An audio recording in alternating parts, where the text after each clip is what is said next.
नमस्कार and welcome back. आज 6 बहुत भयंकर न्यूज़ हैं जो मैं आपके साथ शेयर करने वाला हूं और गारंटीड है 6 में से 5 न्यूज़ हमारे इंडियन मीडिया ने कवर ही नहीं किया है क्योंकि ये सारी की सारी न्यूज़ अर्थ शेकिंग है। अब शुरू करते हैं। सबसे पहला जो है ईरान से। उन्होंने एक रेड लाइन है जिसको क्रॉस कर लिया। टारगेट उन्होंने लॉक कर दिया। हिट करने का ऑर्डर उन्होंने पास कर दिए। और हिट किसको करना है? उन्होंने एम किया डायरेक्टली एट इवांका ट्रंप जो कि बेटी है डोनाल्ड ट्रंप की। ईरान का जो एक मिलिशिया का जो कमांडर है उसने ओपनली अभी थ्रेटन किया है कि वो असैसिनेट करेंगे डोनाल्ड ट्रंप की डॉटर को। ये कोई सिंपल स्टेटमेंट नहीं है। उन्होंने बोला हम रिवेंज लेना चाहते हैं। मुझे लगा शायद खमेनी को जो अभी अभी मारा है उसके लिए रिवेंज कर रहे होंगे। कहते नहीं, खमेनी की जो रिवेंज है वो तो हम डोनाल्ड ट्रंप से लेंगे। ये रिवेंज है जो ईरान का जनरल था सोलेमानी, जो उसको मारा गया था, उसका रिवेंज लेने के लिए वो इवांका ट्रंप को वो मारना चाहते हैं। अब ये जब न्यूज आई है इसके कारण एक मैसिव ग्लोबल फायर स्टॉर्म है जो इग्नाइट हो गया।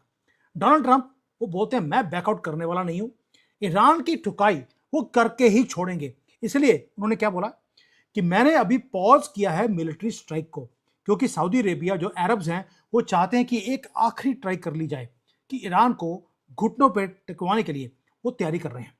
लेकिन अगर ईरान नहीं माना तो डोनाल्ड ट्रंप ने बोल दिया कि मैंने सारे के सारे, अगर तुमने मेरी बेटी को लॉक किया है एज अ टारगेट, मैंने पूरे ईरान को मैंने टारगेट कर लिया। और उसने अभी अभी एक मैप निकाल दिया।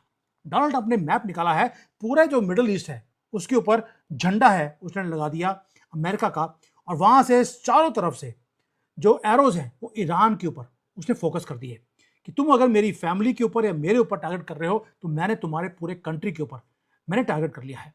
और शर्त एक ही है, ईरान के पास जितने ये यूरेनियम का जो एनरिच सामान पड़ा है वो उसे सरेंडर करना पड़ेगा। अगर रिफ्यूज नहीं किया तो मैसिव असॉल्ट वो किया जाएगा। अब इसी चक्कर में ईरान जो है वो अब पर्सनली इसकी जो फैमिली है, और आपको मालूम है कि मुसलमान कभी भी मर्दों के साथ लड़ाई नहीं करते। ये छोटे बच्चे होते हैं वहां पर या लेडीज, उन्हीं के साथ लड़ाई कर कर ये खुश हो जाते हैं। ट्रंप ने ऑथराइज कर दिया कि ईरान को डेड जोन में कन्वर्ट करना है। और वहां पे भी कहां पर, अगर वहां पर अगर ईरान की किसी ने हेल्प करने की कोशिश करी उसको भी लुल्ला के पास भेज दिया जाएगा। अब जो मिडल ईस्ट है वो तो एक्सप्लोड होना शुरू हो गया, आपके सामने है। एक न्यूज और आ गई भी, एक तरफ तो ये बोला जा रहा है कि ईरान बोलता कि हम जीत गए, दूसरी तरफ पाकिस्तान ने अपने 8,000 जो आर्मी के लोग हैं उनको सऊदी अरेबिया भेज दिया। साथ में फाइटर जेट्स गए हैं, ड्रोन्स की पूरी फ्लीट गई है। इवन चाइनीज का जो एयर डिफेंस सिस्टम है जिसे हमने बर्बाद कर दिया था वो भी सऊदी अरेबिया भेजा जा रहा है। जॉइंट डिफेंस का एक एग्रीमेंट था सऊदी अरेबिया और पाकिस्तान के बीच में, अब वो वहां पे भेज रहे हैं। अब मुझे पता लगा कि यार युद्ध तो बंद हो चुका है, सऊदी अरेबिया के ऊपर कोई अटैक नहीं हो रहा, तो पाकिस्तान ने अपनी आर्मी को इसलिए भेजा है ताकि वहां पर फ्री में बेचारों को कुछ दिन के लिए खाना मिल जाएगा। लेकिन मुद्दा इनको खाना मिलेगा या कुछ नहीं मिलेगा, मुद्दा वो नहीं है। मुद्दा यह है कि जो जियोपॉलिटिकल मैप है पूरा मिडिल ईस्ट का, वो वायलेंटली रीड्रॉ हो रहा है हमारी आंखों के सामने, और हमारी मीडिया इसके बारे में बात ही नहीं कर रही। उन्होंने पाकिस्तान के वहां पे लोग गए हैं वो तो कवर कर लिया, लेकिन इवांका ट्रंप को उन्होंने ईरान ने टारगेट करने की कोशिश करी, ये कोई भी कवर नहीं कर रहा। अब ये तो हो गया जो मिडिल ईस्ट के अंदर है, लेकिन साथ में एक काम और हो गया, वो है कि पुतिन पहुंच गए हैं मेरे चाइना में। मेरे चाइना बोल रहा हूं, लेकिन मेरा चाइना नहीं है, मैं चाइना में रहता हूं, वो दूसरी बात है। लेकिन मुद्दा यह है कि पुतिन यहां पर बिना नोटिस दिए वो यहां पे पहुंचे हैं। उसका रीजन क्या है? रीजन यह है कि दुनिया का जो सबसे बड़ा धोखेबाज कंट्री है वो चाइना है। मेरी वैसे कर्म भूमि है तो भी मैं इनकी असलियत आपके सामने रख रहा हूं। हुआ क्या है, जब शी जिनपिंग और ट्रंप की मीटिंग हो रही थी उसके अंदर शी जिनपिंग ने धोखा दिया पुतिन को। ट्रंप के सामने बैठकर उन्होंने क्या बोला कि जो दुनिया की सबसे बड़ी गलती है वो पुतिन ने करी बाय इन्वेडिंग यूक्रेन। मैं कि पुतिन को गालियां निकाली जा रही हैं ट्रंप को खुश करने के लिए। ये एक कैलकुलेटेड एक बैकस्टैबिंग थी। सिग्नल दिया वॉशिंगटन को कि जो बेजिंग है वो पुतिन के साथ जुड़ा नहीं हुआ, उसको बस बस के नीचे या समुद्र में फेंकने का काम चाइना कभी भी कर सकता है। एक तरफ तो चाइना ये बोलता है कि रशिया के साथ उनका जो अलायंस है कम्युनिस्ट का वो कोई तोड़ नहीं सकता, लेकिन पीठ पीछे एक छुरा डाला गया पुतिन के वहां पर, इसलिए पुतिन को भागकर बीजिंग में आना पड़ा। रीजन बीइंग, पुतिन के पास एक प्रॉब्लम है, उसके पास क्रूड ऑयल तो है, लेकिन रिफाइनरीज जहां पे वो उस क्रूड ऑयल को प्रोसेस कर सकता है, वो रिफाइनरीज उसकी तबाह हो चुकी हैं। वो दुनिया का बिगेस्ट एक्सपोर्टर रहा है एनर्जी का, लेकिन आज वो अपना ही तेल वो रिफाइन नहीं कर सकते। भारत ऑलरेडी रशिया का 40% जो क्रूड ऑयल है वो हम खरीद रहे हैं, लेकिन जो बाकी का 60% है वो कहाँ पे प्रोसेस करेगा? चाइना के पास जो रिफाइनरीज हैं वो खाली पड़ी हैं, और रशिया के पास जो रिफाइनरीज थी उसको तबाह कर दिया गया यूक्रेन के ड्रोन्स के थ्रू। इसलिए पुतिन यहां पर आए हैं, एक अपने रिलेशनशिप्स को ठीक करने के लिए, दूसरा वो एक तरह से ही इज बैगिंग चाइना कि जो बाकी का 60% मेरे पास रिफाइंड नॉन रिफाइंड जो क्रूड ऑयल है इसको प्रोसेस तुम कर लो, खुद भी यूज करो और दुनिया को भी बेचो। दोस्तों ये तो हो गया जो पुतिन यहां पे कर रहे हैं। साथ में एक प्रॉब्लम और है रशिया की, वो है मैन पावर की। अब रशिया के पास जो लड़ने के लिए जो फौज है वो बहुत कम लोग रह गए हैं। यूक्रेन के साथ वॉर है, हर रोज दोनों तरफ से जो लोग हैं वो मारे जा रहे हैं। रशिया तो उस लेवल पे आ गया कि जो क्यूबा के अंदर जो टेररिस्ट हैं या जो भाड़े के टट्टू होते हैं, जो पैसे लेकर लड़ने के लिए तैयार हो जाते हैं, उनको पैसे देकर वो कैरेबियन से सोल्जर्स को बुला रहा है ताकि यूक्रेन से लड़ा जाए। पुतिन यहां पर आए हैं एक और चीज करने के लिए चाइना के पास, कि भाई आपकी जो आर्मी है, जैसे नॉर्थ कोरिया को बुलाया था पैसे देकर, चाइना को बोल दिया पैसे पैसे ले लो, अपनी आर्मी के लोग मेरे लिए लड़ने के लिए आप भेज दो। उसका रीजन क्या है? पुतिन को लगता है कि यूएसए ट्राई कर रहा है यूक्रेन को कोई ना कोई हथियार देने के लिए, और अगर ये युद्ध लंबा चला तो जो सैंक्शंस है रशिया के ऊपर वो खत्म नहीं होंगे, और अगर सैंक्शंस खत्म नहीं हुए, तेल बिकना इनका शुरू नहीं हुआ, तो पुतिन को लगता है कि यूएसए ट्राई कर रहा है यूक्रेन को कोई ना कोई हथियार देने के लिए, और अगर ये युद्ध लंबा चला तो जो सैंक्शंस है रशिया के ऊपर वो खत्म नहीं होंगे, और अगर सैंक्शंस खत्म नहीं हुए, तेल बिकना इनका शुरू नहीं हुआ, तो रशिया फिनिश हो जाएगा। इसलिए रशिया क्या कर रहा है? वो यहां पर आया है इकोनॉमी को बचाने के लिए, इवन की आर्मी के लोग man to fight for him उसको मांगने के लिए वो चाइना में आए हैं, लेकिन चाइना ने मना कर दिया कि हम हमारे अपनी आर्मी को किसी और के युद्ध के लिए हम नहीं भेजेंगे, जैसे भारत ने मना किया था। अब ये तो हो गया कि रशिया एक तो टेररिस्ट को बुला रहा है अपने लिए लड़ने के लिए, दूसरी तरफ से वो किसी की आर्मी को बुला रहा है अपनी तरफ से लड़ने के लिए। ट्रंप उल्टा काम कर रहे हैं। वो क्या कर रहे हैं? यूएसए ने रिसेंटली एक काम और किया, जो टेररिस्ट नेटवर्क है पूरे दुनिया में उसको क्रश करना शुरू कर दिया। हमास, हिजबुल्ला, हाउतीस, इन तीनों को खत्म किया। अब एक और किया उन्होंने, एक जॉइंट ऑपरेशन किया है अमेरिका ने, ट्रंप ने नाइजीरिया के साथ मिलकर। वहां पर जो आईसिस का जो स्ट्रांग होल्ड है वेस्ट अफ्रीका में, उसको अब डिसमेंटल किया जा रहा है। मैंने आपको पहले भी बोला था, ट्रंप का जो टारगेट है वो दो ही है, एक है चाइना की अकड़ को तोड़ना, और दूसरा है जो इस्लामिक जानवर हैं, जो रेडिकल्स हैं पूरे दुनिया में, इनके नेटवर्क को खत्म करना। जो दुनिया का नंबर टू लीडर है आईसिस का, उसे मार दिया गया है, यानी कि उसको लुल्ला के पास भेज दिया प्रिसीशन स्ट्राइक के बाद, और 20 से ज्यादा जो हाई लेवल फाइटर्स थे उसके साथ बैठे हुए उनको भी बिल्कुल इवेपोरेट कर दिया, उनकी हड्डियां भी उनको मिली नहीं है। यूएसए कह लीजिए या ट्रंप, वो अब डिफेंसिव खेल ही नहीं रहे, वो एक्टिवली हंट कर रहे हैं इन इस्लामिक जानवरों को, जहां मर्जी हो दुनिया में। वो कभी इजराइल के थ्रू और कभी खुद वो उनको खत्म कर रहा है। साथ में जो अरब्स हैं उनको लगा दिया कि टेररिज्म को वाइप आउट करना है। बट अब टेररिज्म का तो एक काम हो गया, ईरान दूसरा काम हो गया, तीसरा काम है इकोनॉमी का। अब इकोनॉमी उसका अगला टारगेट है डोनाल्ड ट्रंप का। डोनाल्ड ट्रंप क्या कर रहे हैं? वो एग्रेसिवली एक ग्लोबल चेस गेम है जिसको खेला जा रहा है। यूएसए का एनवॉय अभी अभी बिना बताए वो ग्रीनलैंड में एंटर कर गया। He was not invited, he did not inform, लेकिन ट्रंप ने अपने बंदे को भेज दिया ग्रीनलैंड के अंदर। वहां पे जो मिलिट्री प्रेजेंस है साउथ हेमिस्फीयर में, वहां पे इंक्रीज की जा रही है। जो वेस्टर्न साइड है ग्रीनलैंड का, उसे कवर किया जा रहा है। वो वहां पर रॉ मटेरियल्स को लेके जा रहा है, प्लस वो अपना जो कंट्रोल है ग्रीनलैंड के ऊपर उसको इंक्रीज करने की कोशिश कर रहे हैं, क्योंकि चाइना एग्रेसिवली ग्रीनलैंड के अंदर एंटर कर रहा है, रशिया भी एंटर कर रहा है। और अगर यूएसए को अपनी डोमिनेंस को बरकरार रखना है, उसे वहां जाना पड़ेगा, अपने मिलिट्री फुटप्रिंट को वहां पर आर्कटिक में इंक्रीज करना पड़ेगा। आपको याद होगा अभी मोदी जी जब गए थे वहां पर, नॉर्डिक की मीटिंग हुई है नॉर्वे के पास, वो इसलिए हुई थी क्योंकि वहां पर मोदी जी पहुंच रहे हैं। रशिया के साथ मिलकर हम अपना खुद का ट्रेड रूट वो बना रहे हैं जॉइंटली विद रशिया। रशिया ने चाइना को नहीं बुलाया, भारत को बुलाया है, और यहाँ पर जो वेस्टर्न हेमिस्फीयर है उसको कवर कर रहा है अमेरिका। Through Greenland. ये तो हो गया जो इकोनॉमी के ऊपर मिलिटरीली एंड प्लस जो काम किया जा रहा है इन इस्लामिक जानवरों के खिलाफ। मैंने पहले बोला आपको रियल जो वॉर है वो दो ही हैं, एक इकोनॉमी और दूसरा है इस्लामिक रेडिकल्स। अब जो इकोनॉमी है उसको राइज करने का एक ही तरीका होता है कि या तो आप किसी के साथ मिलकर काम करें या जो दूसरा आपसे आगे निकल रहा है उसको बर्बाद कर दें। आपको याद होगा कि जब भारत की जब राइज चल रही थी हमारी 8% 9% पे जीडीपी, एक साल पहले हम राइज कर रहे थे, तो अचानक जो एप्पल का जो प्लांट है उसके अंदर स्ट्राइक हो जाती है, टाटा का प्लांट है, फैक्ट्री है, उसके अंदर आग लग जाती है। क्यों? क्योंकि हम काफी तेज स्पीड से हम आगे निकल रहे थे।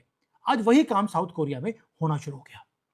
यूएसए चाहता है कि पूरा control over the future, over every rising economy वो यूएसए के कंट्रोल में रहे। फ्यूचर है टेक्नोलॉजी का, फ्यूचर है चिप्स का। तो इसलिए अमेरिका ने क्या किया, वही सेम प्लेबुक जो भारत में किया था, हमारी फैक्ट्रियों में आग लगनी शुरू हो गई या यहां पर स्ट्राइक होनी शुरू हो गई, वही काम साउथ कोरिया में अब होना शुरू हो गया है। साउथ कोरिया में स्टेट ऑफ इमरजेंसी वो डिक्लेयर कर दी गई है। 60,000 साउथ कोरिया के जो सैमसंग कंपनी के एम्प्लॉइज हैं उन्होंने एक स्ट्राइक कर दिया। ये बिगेस्ट स्ट्राइक है इन सैमसंग्स हिस्ट्री। दोस्तों इतना बड़ा शटडाउन है कि कोरिया की जो 30% इकोनॉमी है वो सैमसंग चलाता है और वहां पर सैमसंग का हर रोज का $700 मिलियन का नुकसान हो रहा है हर रोज का। और अब तक जब से स्ट्राइक हुई है ऑलरेडी उसके $70 बिलियन का नुकसान हो चुका है। सैमसंग उसमें से बाहर नहीं निकल सकता और साउथ कोरिया की इकोनॉमी बिल्कुल वो नीचे बैठ चुकी है। अब जो इमरजेंसी पावर्स हैं वो अमेरिका जो साउथ कोरिया है उसकी गवर्नमेंट को वो बाहर निकालने पड़े ताकि वो जो यूनियंस हैं उसके साथ नेगोशिएट कर सके या उसे क्रश कर सके।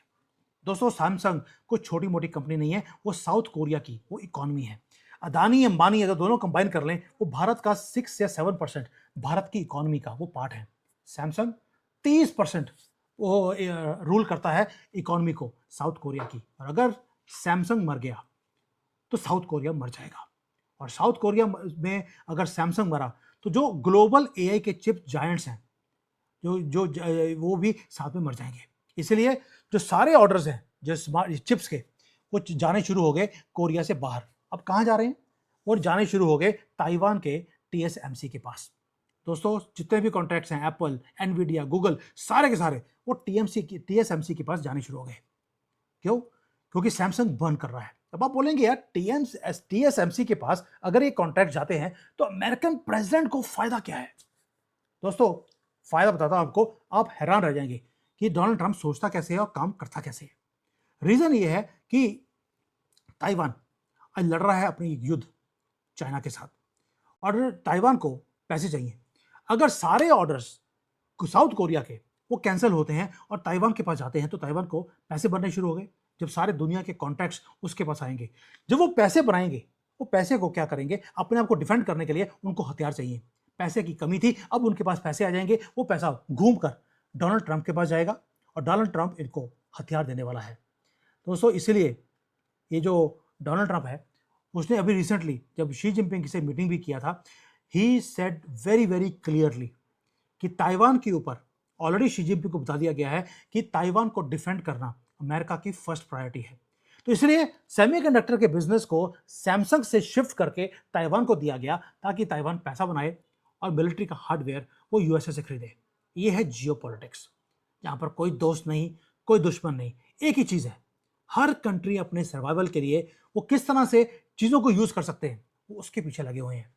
ये तो हो गया जो जियोपॉलिटिक्स और मिलिट्री का काम मैंने बता दिया। और मैंने आपको पहले भी बोला था एक चीज़ कि डोनाल्ड ट्रंप के दो ही निशाने हैं, एक है रेडिकल इस्लाम, दूसरा है चाइना। अब चाइना को हिट कैसे किया जा रहा है? वो है एक ही सिस्टम, चाइना की इकोनॉमी को हिट करना। अब आप देखिए जो चाइना ने क्या किया, एक काम किया उन्होंने 10-15 साल पहले, जितने लिब्रांडो हैं उनके साथ मिलकर उनको पैसे देकर, यहां तक कि यूनाइटेड नेशंस के अंदर भी उन्होंने एक होक्स को क्रिएट किया, नाम था ग्लोबल ग्रीन एनर्जी नैरेटिव। ये चाइना का शुरू किया हुआ है और यूनाइटेड नेशंस क्लाइमेट के नाम पर वो लगे रहे कि हमने पूरे दुनिया को ग्रीन करना है, हमने ये जो सारे नॉर्म्स हैं इसको पूरा हमने क्रिएट करना है। अभी डोनाल्ड ट्रंप ने आकर एक ही काम किया, पेरिस अकॉर्ड था उसमें से अपने आप को बाहर निकाल लिया और जिन्होंने ये पूरे की पूरी 15 साल पहले एक पूरी पॉलिसी को बनाया था, उन्होंने अभी एडमिट किया है कि पॉलिसी गलत बनाई गई थी, अनरियलिस्टिक है और इसको चेंज करना पड़ेगा। यानी कि ट्रंप ने लिब्रांडो को और चाइना को दोनों को एक्सपोज कर दिया कि 15 साल से ये ग्रीन एनर्जी के नाम पर ये कैंपेनिंग चलते रहे। क्या किया? जो वेस्टर्न कंट्रीज हैं उनको बोल दिया कि आप जी यहाँ पर कोल प्लांट नहीं लगा सकते, आप न्यूक्लियर प्लांट लगा नहीं सकते, और आपको विंड और सोलर ये लगाने पड़ेंगे ताकि जो एनवायरनमेंट है वो साफ हो जाए। ये तो बोल दिया वेस्ट को, और वेस्ट ने उसको फॉलो करना शुरू भी कर दिया। लेकिन चाइना ने क्या किया? चाइना ने एक ही काम किया, उन्होंने यहाँ पर कोल और न्यूक्लियर प्लांट्स को या हाइड्रोकार्बन वाले प्लांट्स को बंद नहीं किया और लगा लिए। यानी कि दुनिया में अमेरिका और यूरोप ने ठेका लिया हुआ है पूरे दुनिया की जो हवा है साफ रखने के लिए, और चाइना ने उससे ज़्यादा गंद डालना शुरू कर दिया। और उस चीप एनर्जी से इन्होंने सोलर पैनल्स और इलेक्ट्रिक व्हीकल्स की एक मोनोपोली इन्होंने खड़ी कर ली। आज वेस्ट जो है वो पूरा का पूरा डिपेंडेंट है चाइना के ऊपर सोलर पैनल और इलेक्ट्रिक व्हीकल्स के लिए।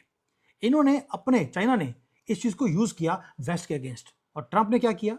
वो पूरी की पूरी 15 साल पुरानी जो स्क्रिप्ट है उसको फाड़ के फेंक दिया। साथ में सोलर पैनल्स और जो इलेक्ट्रिक व्हीकल्स हैं उसकी एंट्री बैन कर दी चाइना से अमेरिका के अंदर। इसको बोलते हैं dismantling of China's economic grip over global energy supply chain. ये डोनाल्ड ट्रंप करता जा रहा है, और ये न्यूज़ इतनी बड़ी न्यूज़ है, हमारी मीडिया ने इसको कवर नहीं किया। अब जब इतना ज़्यादा मैग्नीट्यूड लेवल पर अर्थक्वेक लेके आया जा रहा है चाइना के अगेंस्ट बाय डोनाल्ड ट्रंप, तो कुदरत ने भी मार दी। अभी कल यहाँ पर बहुत बड़ा अर्थक्वेक आया है जिस सिटी में मैं रहता हूँ, 5.2 मैग्नीट्यूड स्केल का। दूसरा जो गौंशे एरिया है वहाँ पर भी बहुत लोग हैं जो मारे गए, जो बिल्डिंग्स हैं कोलैप्स हो गई हैं, माउंटेन्स हिलकर पूरे के पूरे वो नीचे आ गए हैं। थाउजेंड्स ऑफ लोग, उनके घर टूट चुके हैं, वो सड़कों पे आज सो रहे हैं। ये सुना है कि 7,000 से ज़्यादा तो घर वो यहाँ के टूट चुके हैं, और जो धरती है लिटरली वो पैरों के नीचे से वो हिलती जा रही है। ये मेटाफोर है। भगवान ने भी दिखाना शुरू कर दिया कि चाइना, जिसने हॉस्टेज बना के रखा था पूरे दुनिया को, पूरी दुनिया की इकोनॉमी को, आज इनके पैरों के नीचे से वो ज़मीन लिटरली वो खिसकती जा रही है, इकोनॉमिकली भी एंड प्रैक्टिकली भी। यानी कि जो वर्ल्ड है वो पूरा का पूरा वो शिफ्ट हो रहा है, अलायंसेस टूट रहे हैं, जो वीक लोग हैं वो एक्सपोज किए जा रहे हैं, और जो पावरफुल हैं वो अपनी मूव्स को हर रोज वो चेंज कर रहे हैं, डायरेक्शंस को चेंज कर रहे हैं, वो अपने आप को बचाने के लिए और पूरे दुनिया के ऊपर कंट्रोल करने के लिए वो ये काम कर रहे हैं। और दोस्तों जो आप देख रहे हैं अभी वो टोटल ग्लोबल रीअलाइनमेंट है। मोदी जी पहुंच गए हैं इटली में, वहां पर उन्होंने गिफ्ट दिया मेलोनी को। ये बहुत बड़ा मैसेज था। गिफ्ट का क्या है? Melody chocolate. हमने सुना होगा मेलोडी खाओ खुद जान जाओ, वो वाला काम उन्होंने मेलोनी को दिया है। एक ऐसा बॉन्ड क्रिएट कर लिया हमने इटली और भारत के बीच में, जो आपको पता लगेगा आगे आगे जाकर कि इसका फायदा क्या है। साथ में इटली में भी बैठकर जितने कॉन्ट्रैक्ट्स थे चाइनीज कंपनीज के साथ, इवन की बीआरआई का, उसको कैंसिल करवा दिया है, और इटली को अलाइन कर दिया भारत का जो हमारा आईमेक का प्रोजेक्ट है उसके साथ, हम उसे लिंक अप कर रहे हैं। हर सिंगल मूव, हर सिंगल इवेंट वो कनेक्टेड है। आज अमेरिका और भारत दोनों मिलकर चाइना की एंकरी तोड़ रहे हैं, उसकी रीढ़ की हड्डी तोड़ी जा रही है। और मैं बार बार बोल रहा हूं, जो मोदी जी और ट्रंप कर रहे हैं, ट्रंप ने कभी भी कोई काम भारत के खिलाफ नहीं किया। ये लॉन्ग टर्म प्रोजेक्ट है जो आपको 2-3 साल के बाद वो समझ आएगा। प्लस आप कड़ियों को जोड़ते रहिए, मनी को फॉलो करते जाइए, आपको हर कॉन्सिक्वेंस जो आने वाला है वो आपको समझ आना शुरू हो जाएगा। और जो कॉन्सिक्वेंसेस हैं they are going to literally hit hard on 2 countries right now. एक है ईरान और दूसरा है चाइना। तो please stay awake. Ivanka Trump के ऊपर अटैक करने की कोशिश करी ईरान ने, वो आप देखिए ईरान का होता है क्या। अभी तो अरब्स बोल रहे हैं यार इनकी ठुकाई थोड़ी देर के बाद करते हैं, और ये ठुकाई होकर रहेगी। डोनाल्ड ट्रंप पीछे हटने वाला नहीं है, ना चाइना से ना ही ईरान से। थैंक यू, जय हिंद, वंदे मातरम।